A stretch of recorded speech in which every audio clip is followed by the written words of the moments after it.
You can apply the four types of transformations: stretches, compressions, reflections, and translations to exponential functions.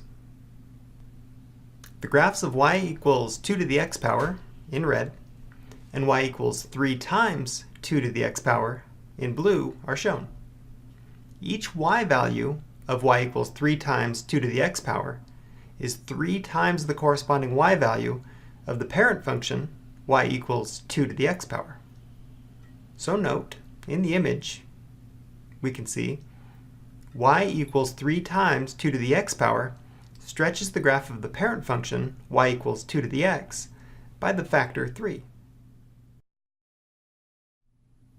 Noting the table at the left, with some x values identified, -2, -1, 0, 1, and 2, y equals 2 to the x power evaluated for those inputs x, 1/4, 1/2, 1, 2, and 4, and then our transformed function y equals 3 times 2 to the x for an x value of -2, 3/4, note that's 3 times 1/4, for an x value of -1, y equals 3 times 2 to the x yields 3/2, note that's 3 times 1/2, for an input of 0, 3, which is 1 times 3, for an x value of 1, 6, and for an x value of 2, our output in y equals 2 to the x, the parent function is 4, so our output in y equals 3 times 2 to the x will be 4 times 3, or 12.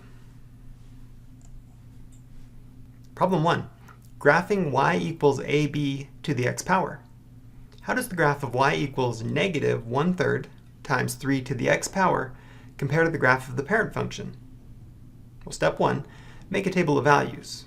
For selected values of x, -2, -1, 0, 1, and 2, and take note we've selected some negative x values, 0, and positive x values to make sure that we indicate the behavior of the function both for negative inputs and positive inputs. The parent function, y equals 3 to the x power, shown here evaluated for our inputs x, and our new function, y equals -1/3 times 3 to the x.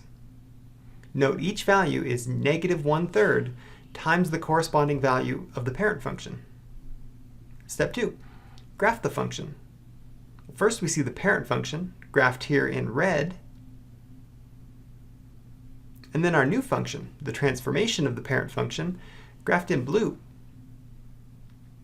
Note the -1/3 in y equals -1/3 times 3 to the x power reflects the graph of the parent function, y equals 3 to the x power, across the x-axis and compresses it by the factor 1/3.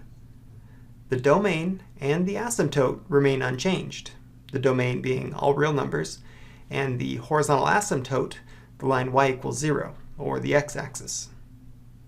The y-intercept becomes -1/3, and the range becomes all y values less than 0.